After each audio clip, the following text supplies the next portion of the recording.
Este programa usa imagens de arquivo, computação e reconstituições para ilustrar uma teoria controversa de fatos históricos.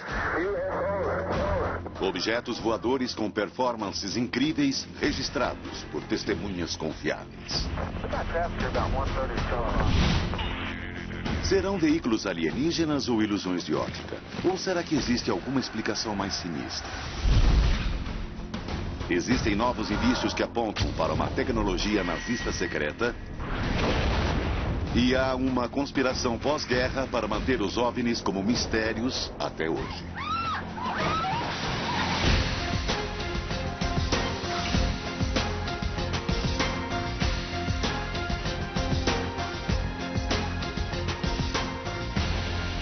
OVNI nazista.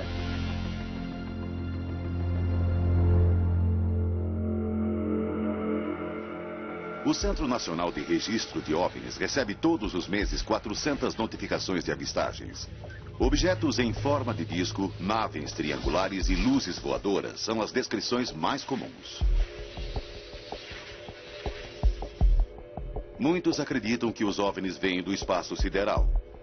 Mas existe outra teoria, de que o que chamamos de OVNI foi criado na Segunda Guerra Mundial, na Alemanha de Hitler. Novas pesquisas revelam que os engenheiros nazistas trabalharam em naves em forma de disco, decolagem vertical e sistemas avançados de propulsão. Depois da guerra, os militares norte-americanos levaram esses projetos aos Estados Unidos, junto com centenas de cientistas e engenheiros alemães. 2 anos mais tarde, em 1947, os Estados Unidos tiveram sua primeira onda de avistagens de OVNIs, assim como o resto do mundo. Seriam os OVNIs aeronaves secretas norte-americanas desenvolvidas a partir dos projetos confiscados dos alemães? Para descobrir isso, temos de estudar as mais intrigantes avistagens de OVNIs, as testemunhadas por pilotos profissionais treinados em observação aérea. O primeiro desses relatos data dos meses finais da Segunda Guerra. Documentos confidenciais britânicos e norte-americanos revelam que os pilotos aliados viram objetos voadores estranhos nos céus da Alemanha. As tripulações viram objetos estranhos que não conseguiam identificar. E quando os contataram ou tentaram fazer contato, eles não agiram normalmente, como aeronaves convencionais. Os homens apelidaram os objetos de Foo Fighters, por causa do bordão de um personagem de histórias em quadrinhos da época. Mas não havia nada de engraçado nesses encontros. O pesquisador Kit Chester entrevistou 12 testemunhas dos Foo Fighters e analisou dezenas de relatórios de pilotos aliados.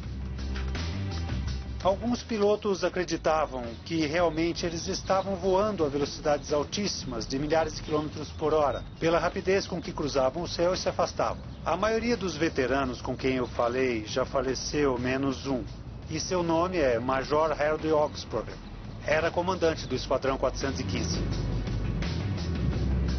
Eu vi uma luz na asa direita. Não dava para saber a que distância estava. Mas me seguia. Para onde eu virava, ela virava. O operador de radar procurou e disse que até podia ver uma luz, mas não tinha nenhum avião no sistema de radar. Então, fizemos a volta para ver o que era aquilo. E quando chegamos perto dela, de repente aquilo explodiu e sumiu. Como se fosse um foguete.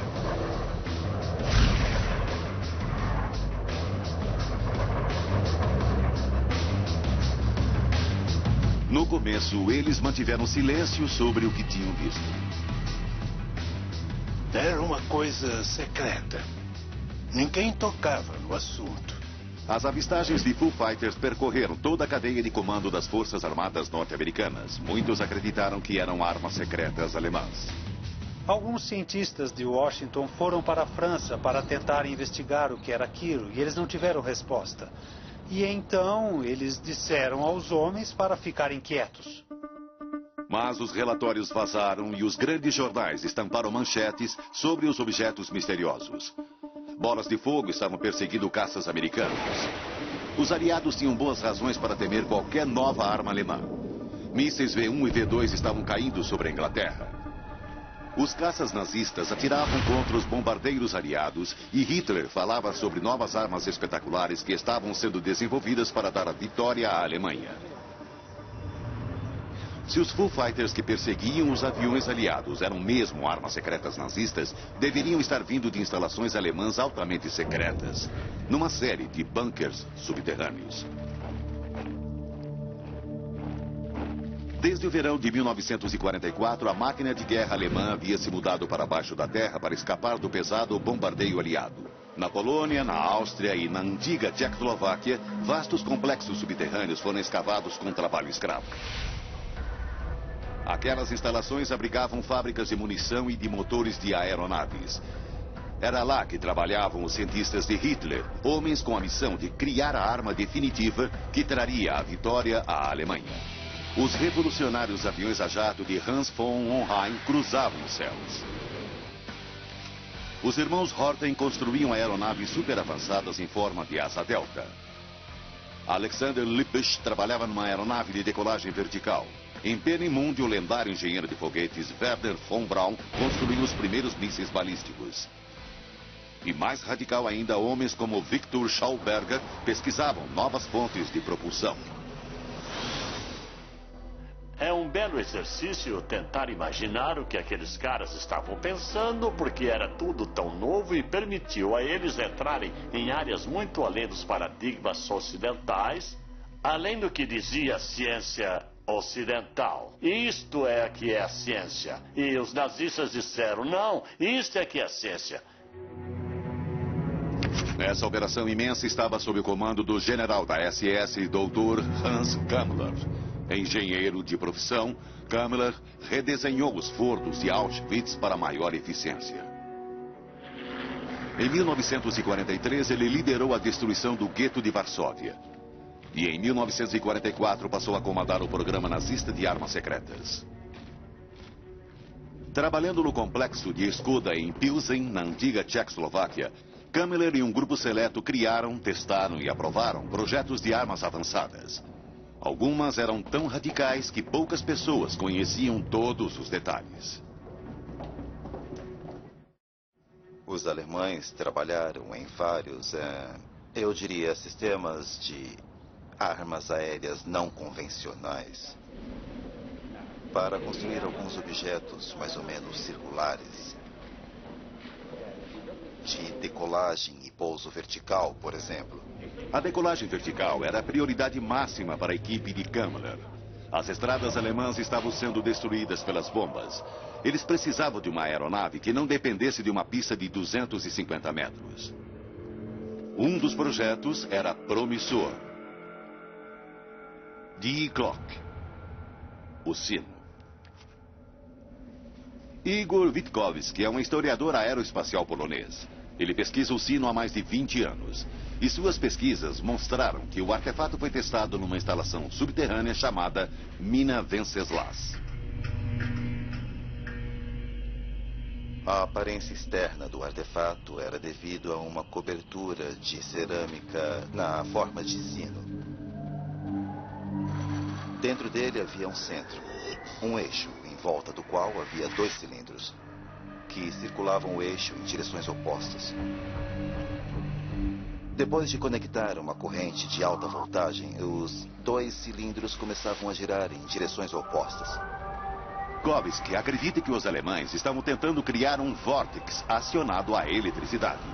Como um tornado, a sucção deveria levantar os objetos verticalmente. E tudo sugere, os cálculos matemáticos, por exemplo, que aquele pode ter sido um meio eficaz de lidar com a gravidade. Será que os nazistas estavam no limiar de uma nova era da propulsão?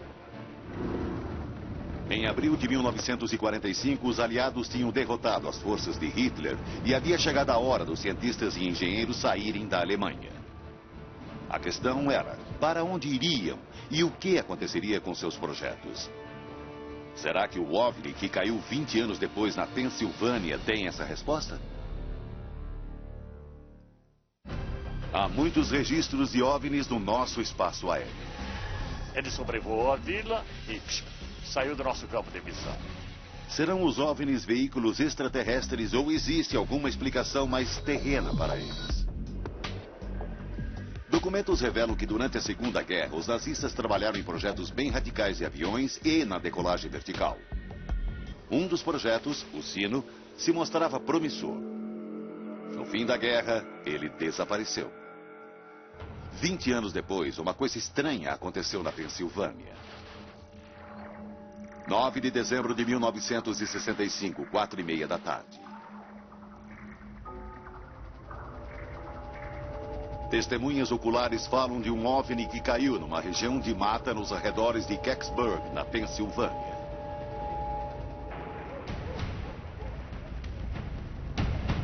Os relatos descrevem um objeto parecido com uma pinha.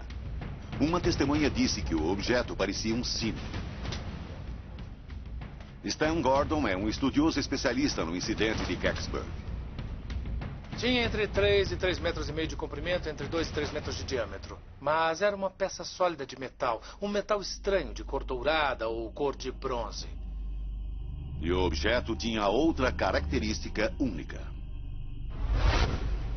Na base que uma das testemunhas chamou de para-choque, da área que ia tomando a forma de pinha, existiam marcas muito estranhas por toda a superfície.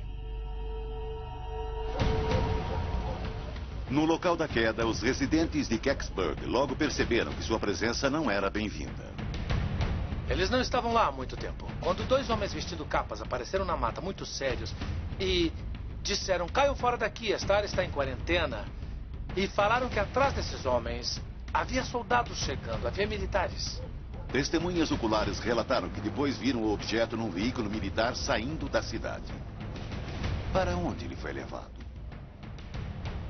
Stan Gordon acha que ele foi para a base da Força Aérea Wright-Patterson, mais de 400 quilômetros a oeste, em Ohio. Segundo Gordon, apenas 2 dias depois do incidente em Kecksburg, a base fez um pedido estranho de tijolos de cerâmica para uma olaria próxima. Eles encomendaram um grande suprimento, 6.500 unidades, de um tipo especial de tijolo. Eram tijolos estruturais, duplamente queimados. E a nota deveria ser enviada à base de Força Aérea Wright-Patterson. Myron, o motorista do caminhão de entrega, deu uma entrevista depois, onde disse ter visto um objeto com formato de sino no hangar. Quando entrei na base, vi um tipo de sino lá e estavam trabalhando nele. Iam usar tijolos para emparedar aquilo. Iam enterrar o sino. Mas por que tijolos cerâmicos? A cerâmica é usada para isolamento elétrico e térmico. Estaria a Força Aérea tentando de alguma forma blindar o objeto? Será que a semelhança do objeto com o sino nazista é mera coincidência? E será que os tijolos cerâmicos podem servir de elo entre os dois objetos? A nave de Kecksburg foi encapsulada com tijolos cerâmicos. Segundo o jornalista aeroespacial polonês Igor Witkowski, o sino nazista também era revestido com uma camada de cerâmica. Witkowski acredita que o sino foi testado aqui, numa misteriosa estrutura na Polônia chamada de range. O range fica em um terreno alagado.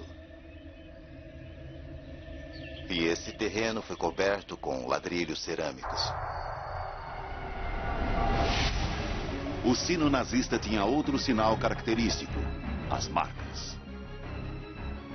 Os nazistas tinham uma ciência religiosa bizarra que incluía o ocultismo.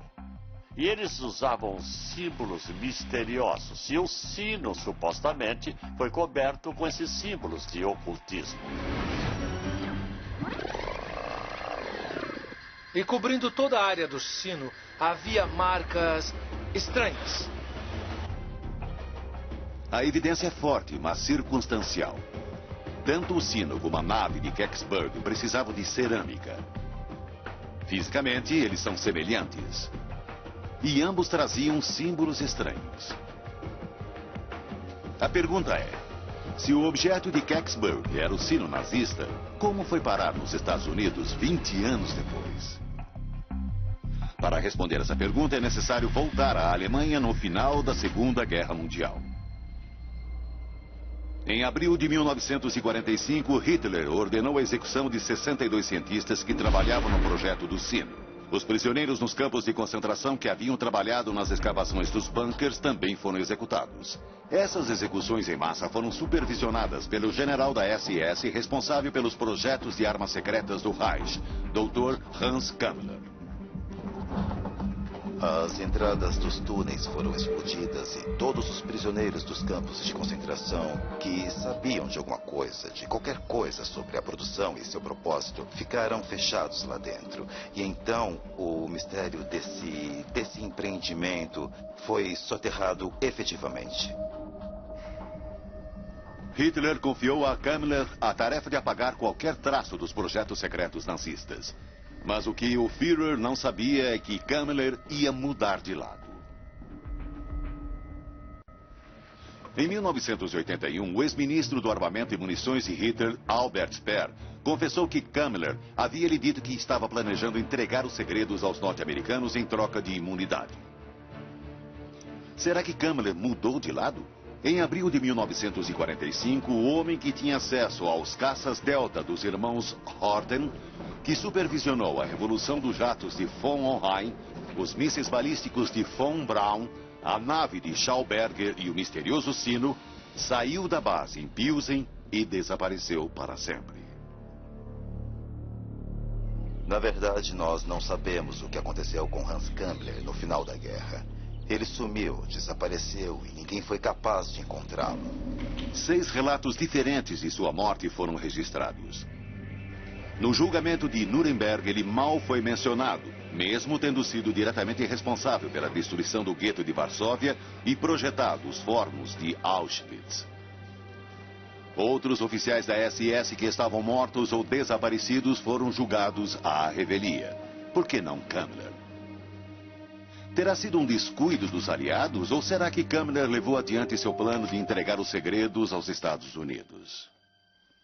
Kammler devia ter um trunfo nas mãos, por exemplo, para os russos ou para os americanos, como especialista. Se ele fosse para os Estados Unidos, se reuniria às mais brilhantes mentes da Alemanha. Numa operação secreta chamada Paperclip, as Forças Armadas norte-americanas transportaram engenheiros e cientistas nazistas para os Estados Unidos. O público norte-americano sabia de alguns nazistas resgatados. Werner von Braun era o garoto propaganda do programa. A maioria das pessoas que ouviu falar do projeto e do transporte de cientistas nazistas para os Estados Unidos pensava que eram apenas algumas centenas. Documentos confidenciais do Arquivo Nacional indicam que o verdadeiro número de cientistas chegava a milhares. Von Hohenheim, o pioneiro dos jatos alemães, foi para a base da Força Aérea Wright-Patterson. Alexander Lippisch, especialista em decolagem vertical, foi para White Sands, no Novo México. Eles trouxeram protótipos, como o dos caças Delta dos irmãos Horten e uma montanha de documentos. Em 1946, a Alemanha nazista tinha sido pilhada.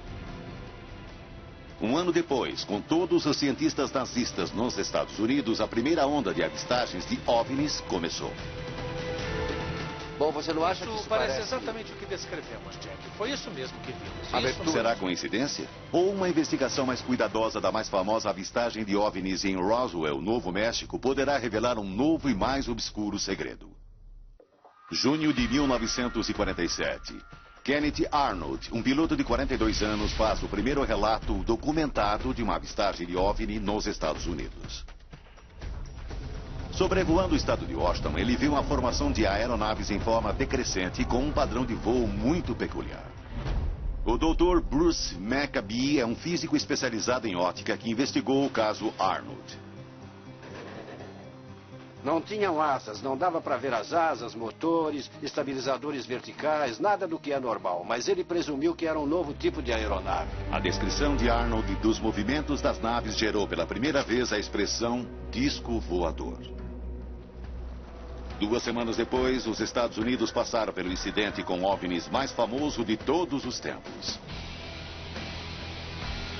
Julho de 1947. Um objeto cai perto da base aérea de Roswell, no Novo México. Depois de investigar o local da queda, a Força Aérea divulgou um comunicado à imprensa. A base aérea de Roswell enviou um comunicado à imprensa falando sobre um disco voador que havia caído no deserto. Poucas horas depois do primeiro comunicado à imprensa, a Força Aérea emitiu outro, dizendo que o objeto em questão era um balão meteorológico. Um erro inocente ou desinformação deliberada? Desde o começo, existia alguma coisa que eles não queriam que o público soubesse. Se eles não estavam escondendo uma nave extraterrestre em Roswell, o que era aquilo, afinal? Será que mais investigações darão alguma pista que leve à tecnologia nazista? Para mim, o elo mais consistente entre o evento de Roswell e os nazistas é exatamente o formato da aeronave. A aeronave era parecida com um caça Delta. E todos sabem que os nazistas estavam trabalhando em caças Delta. A queda de Roswell aconteceu a pouca distância de voo de White Sands, a base da Força Aérea para onde foram levados os caças Delta dos irmãos Horten. Roswell aconteceu 2 semanas depois de Kenneth Arnold ter registrado a primeira avistagem documentada de um OVNI. Seria isso que a Força Aérea tentava encobrir? O protótipo de um caça-delta feito pelos norte-americanos com base na tecnologia nazista? Depois de Roswell, as avistagens de OVNIs começaram a aumentar, chegando ao clímax na década de 50. Discos voadores são vistos em toda parte. Muitos desses discos fantásticos voam pelo ar. Você já viu algum? Havia dezenas de milhares de avistagens. E está bem documentado agora que existia algum tipo de guerra aérea sobre a América em 1952. O público se convenceu de que a invasão extraterrestre havia começado. Até o presidente Truman entrou em cena. Existem coisas assim acontecendo. Discos voadores, sabe? No fim dos anos 50, a cultura popular reforçou a mensagem. OVNI significava extraterrestre. Discos voadores vinham do espaço sideral. Em 1952, a Força Aérea Norte-Americana criou o projeto Blue Book. Com uma força-tarefa instalada na base aérea Wright-Patterson, o projeto Blue Book coletava e avaliava relatórios de avistagens. Uma análise desses testemunhos oculares mostra que Roswell não foi o único incidente com OVNI perto das bases ultra-secretas norte-americanas. Ocorreu um grande número de avistagens perto dos hotspots. Hotspots são as mais secretas e bem guardadas bases militares. Na maioria, as bases para onde os cientistas alemães foram levados na Operação Paperclip. A base aérea de Wright-Patterson era um desses hotspots. Os primeiros relatórios diziam que os destroços do acidente de Roswell haviam sido levados para lá. O quartel-general do projeto Blue Book também era lá. Em 1965, o objeto de Kecksburg foi visto dentro de um dos hangares. E era lá que ficavam os mais brilhantes cientistas nazistas. O Dr. Polksis é um engenheiro aeronáutico aposentado. Ele trabalhou com cientistas alemães do projeto Paperclip em Wright-Patterson no fim dos anos 50. Eu trabalhei com 7 deles. Havia provavelmente uns 40 em Wright-Patterson. No começo eram alemães leais que queriam que a Alemanha vencesse, eu não vejo nada de errado nisso, e se tornaram norte-americanos leais quando vieram para cá. Leais o bastante para se calarem sobre os programas secretos de armas? O que os cientistas do projeto Paperclip sabiam sobre teorias inovadoras da gravidade e discos voadores? O chefe de Polksis, Dr. Wilhelm Knackstedt, sabia alguma coisa. O doutor dizia: há umas pessoas que têm algumas ideias doidas sobre levitar coisas, mas ele não estava muito interessado nisso. Mas os militares norte-americanos estavam. No fim dos anos 50, tiveram início testes secretos em Wright-Patterson com uma aeronave em forma de disco ou lenticular. Eles devem ter achado alguma coisa na Alemanha com formato lenticular e aí tentaram reproduzir. O primeiro disco voador conhecido feito pela Força Aérea Norte-Americana estava prestes a decolar. Nos anos 50, os incidentes com OVNIs aumentaram nos Estados Unidos. Seriam aqueles objetos naves alienígenas de outros planetas? Ou existe uma explicação mais terrena? Documentos confidenciais trazidos a público em 1995 mostram que, nos anos 50, a Força Aérea investiu $5 milhões num programa ultra-secreto chamado Projeto Silverbug. Desenvolvido pela empresa estatal Avro-Canadá em Toronto, o projeto se concentrou numa nova aeronave radical, o Avrocar. Bill Zuck é historiador da aviação canadense. O Avrocar era um protótipo. Ele foi criado para mostrar como o design de um disco voador deveria ser. Os documentos do Silverbug falavam de uma velocidade de Mach 3 e de uma altitude de 80.600 pés, quase 25 mil metros. A nave decolaria verticalmente usando o efeito Coanda. Nos anos 30, Henry Coanda demonstrou que quando o ar é forçado em volta de uma superfície curva, ele vai seguir esse contorno e criar sustentação. O Avrocar usaria o efeito Coanda através de 3 motores que acionariam uma hélice central. Essa corrente descendente seguiria a superfície curva e lançaria a nave para cima. O gênio da engenharia britânica, John Frost, era a mente por trás do projeto. Frost admitia abertamente que havia se inspirado em pesquisas sobre a Alemanha da Segunda Guerra. Em 1953, ele se reuniu com um engenheiro alemão que afirmava que haviam sido feitos testes de discos voadores numa instalação nos arredores de Praga na Segunda Guerra Mundial. Essa confirmação de testes com discos não é o único elo entre o Avrocar e a Alemanha nazista. Um dos consultores do projeto era Alexander Lippisch, um engenheiro do projeto Paperclip. Durante a Segunda Guerra, ele havia trabalhado na decolagem vertical com outros cientistas nazistas. O que John Frost estava fazendo era basicamente garimpar as informações que Lippisch podia fornecer. Frost estava aprendendo muito com o know-how alemão. O que ele soube sobre os projetos que o fez acreditar que o Avrocar funcionaria? Será que tinha a ver com um projeto nazista ultra-secreto chamado Repulsion? Concebido pelo engenheiro austríaco Victor Schauberger, ele guarda muito mais do que uma mera semelhança com o Avrocar de Frost. Georg Schauberger é neto de Victor Schauberger. Ele possui o modelo original do aparelho. E este é o protótipo. Victor Schauberger é muito bem conhecido quando se fala de sucção, antigravidade, levitação, energia. E este é o chamado repulsing. Schauberger fez seu trabalho no campo de concentração de Mauthausen. Como o Avrocar, o repulsing de Schauberger operava sob o efeito Coanda. Segundo Georg Schauberger, os testes iniciais de seu avô maravilharam a equipe. Acidentalmente, o aparelho voou até o teto durante a demonstração. Victor pensou que havia uma força levitacional operando na máquina. E isso é a antigravidade funcionando.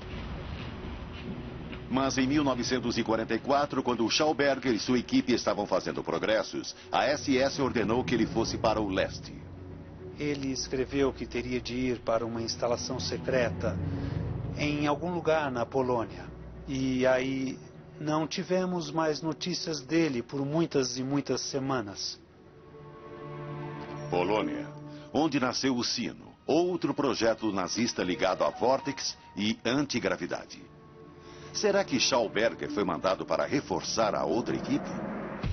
No fim da guerra, os projetos e protótipos dele foram confiscados pelos aliados. Depois da guerra, Victor disse que os Estados Unidos tinham roubado coisas dele que eram muito importantes para o seu trabalho. Todos os protótipos operacionais do Repulsion desapareceram.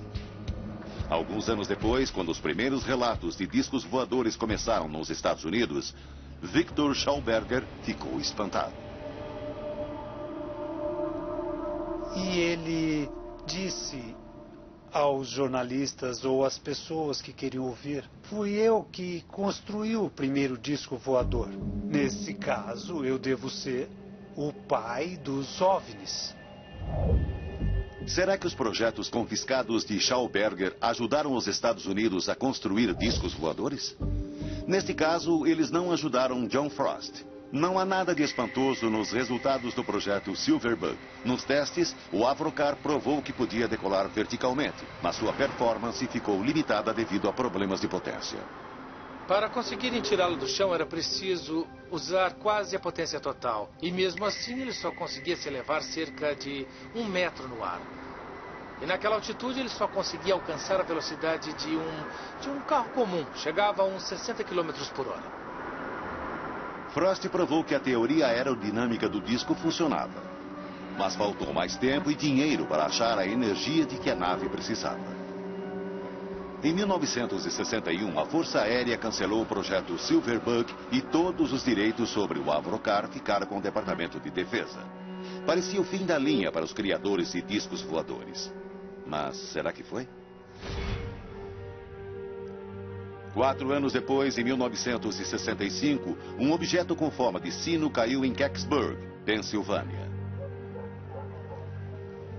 Os militares e o governo norte-americanos foram acionados imediatamente. Testemunhas oculares relataram que a nave foi levada para a base da Força Aérea Wright-Patterson, o mesmo local onde o Avrocar tinha sido testado 4 anos antes. Seria o objeto de Kecksburg parte de um projeto norte-americano secreto para continuar a desenvolver discos voadores? Será que ele caiu porque, como o Avrocar, não tinha potência suficiente e era instável? Se os militares norte-americanos estavam fazendo testes com discos voadores operacionais, teriam de manter isso em segredo. As pessoas teriam de ser silenciadas. Impossível?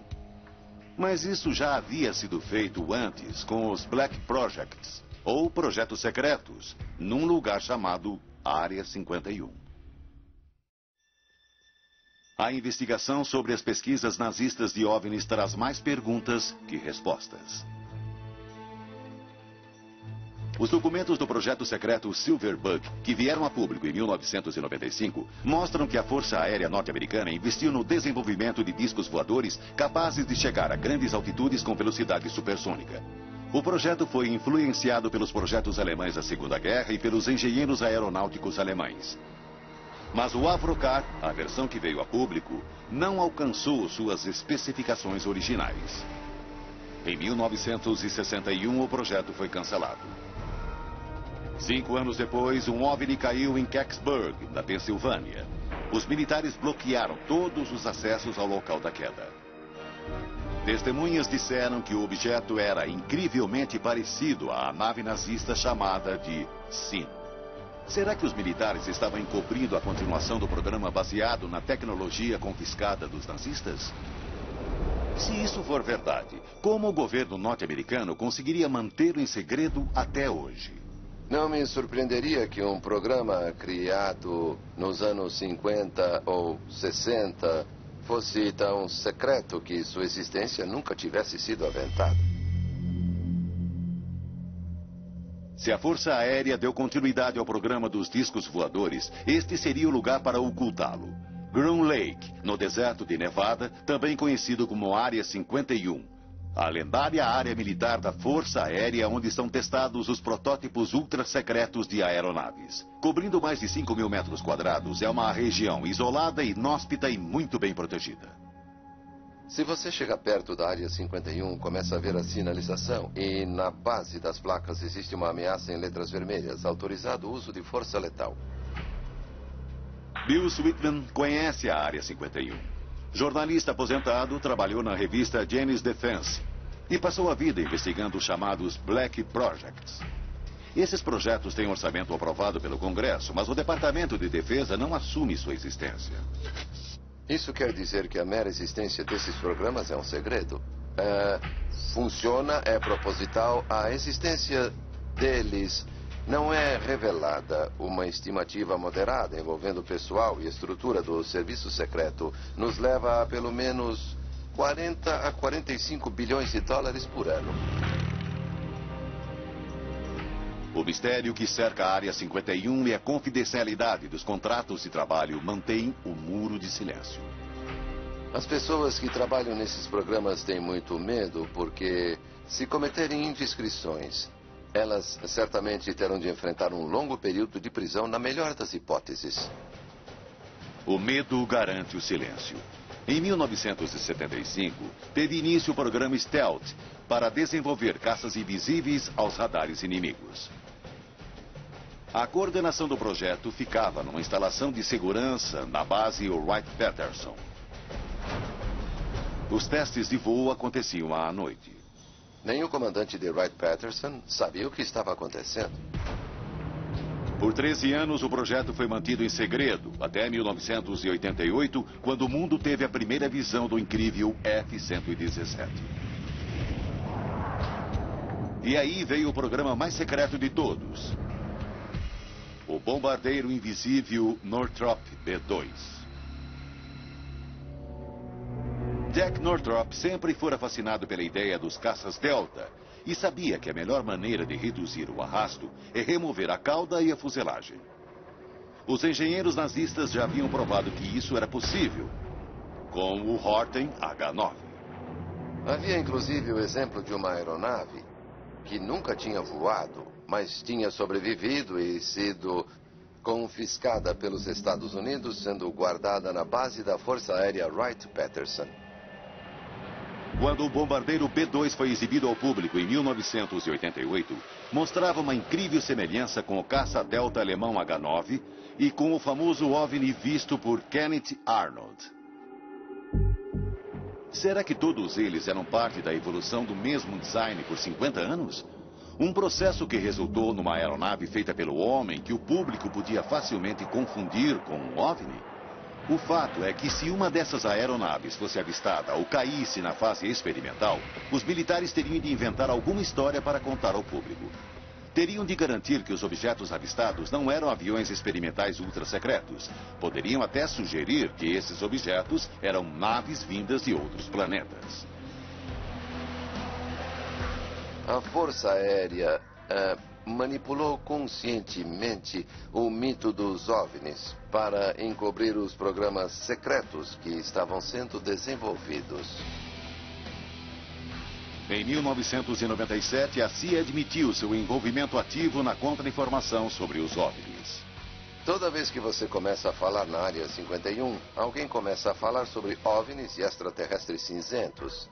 Se isso é mesmo o resultado de um trabalho de contra-informação, eu gostaria de conhecer o responsável e cumprimentá-lo, porque ele é muito, muito bom. Então, o que acontece na Área 51? Ela ainda emprega milhares de pessoas. Embora a última aeronave testada ali dentro, o Task Blue, tenha sido desenvolvida em 1976. Temos de 25 a 30 anos de programas secretos. Centenas de bilhões de dólares gastos. E não sabemos nada a respeito. Horten H-9, Stealth, F-117, B-2. A Força Aérea Norte-Americana tem conseguido esconder seus programas secretos e qualquer prova de discos voadores. Mas e os outros países? Outras avistagens? Existe uma explicação para os incríveis relatos de OVNIs fora dos Estados Unidos? Uma explicação que possa nos levar de volta aos engenheiros nazistas?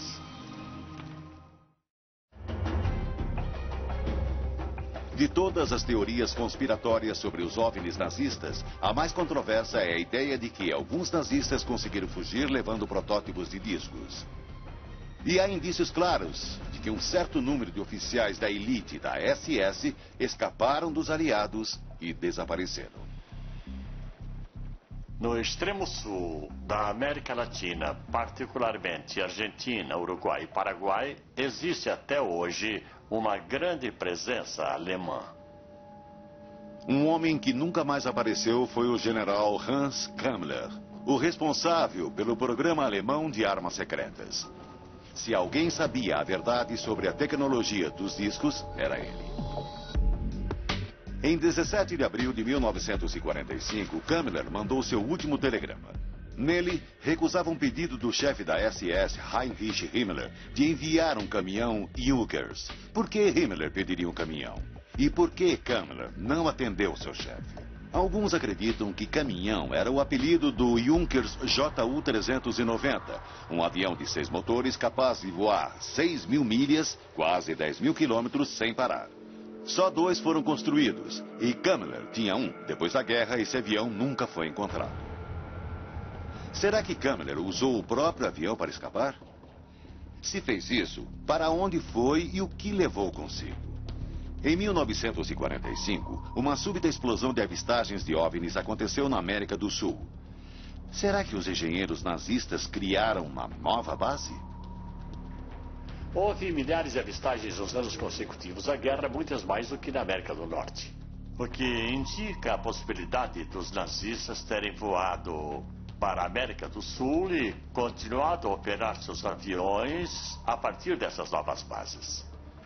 O presidente da Argentina, Juan Perón, concedeu 1.000 passaportes para cientistas e engenheiros nazistas. Os criminosos de guerra Klaus Barbie e Adolf Eichmann foram localizados na América do Sul. Heimar Horten, pioneiro dos caças Delta, mudou-se para a Argentina em 1948. Desde então, o número de relatos de OVNIs cresceu em toda a América do Sul, como aconteceu nos Estados Unidos. A conspiração dos OVNIs nazistas é uma teoria complexa e baseada em provas circunstanciais. Em 1944, pilotos aliados veem OVNIs sobre a Alemanha. Em instalações subterrâneas, os nazistas estão construindo aeronaves e sistemas de propulsão ultra-secretos. A guerra termina e o general responsável pelos programas desaparece sem deixar rastros. Seus cientistas, sua pesquisa e protótipos são confiscados pelos militares norte-americanos e enviados aos Estados Unidos. 2 anos depois começa a primeira onda de avistagens de OVNIs da América do Norte. Seriam, na verdade, protótipos norte-americanos dos caças Delta nazistas H-9? No fim dos anos 50, a Força Aérea Norte-Americana lança o Avrocar, um disco voador semelhante a uma nave secreta nazista chamada Repulse. E em 1965, um OVNI cai em Kecksburg, na Pensilvânia. As testemunhas falam em formato de sino, coberto com marcas estranhas, semelhante a um artefato nazista construído no final da guerra. Todos esses indícios levam diretamente a uma conspiração dos OVNIs. Será que os nazistas foram bem-sucedidos na construção de protótipos de disco? Será que o governo norte-americano e os de outros países desenvolveram tudo em segredo? Todos os objetos avistados seriam apenas naves feitas pelo homem? Os governos e suas forças armadas revelarão algum dia a verdade sobre a presença dos OVNIs no nosso espaço aéreo? Seria um duro golpe contra a credibilidade do governo norte-americano ter de admitir de repente que os discos voadores são reais. Muitas pessoas me perguntam, quando você acha que o governo vai confessar os fatos? E eu digo, acho que nunca vai fazer isso. A conspiração dos OVNIs nazistas continua.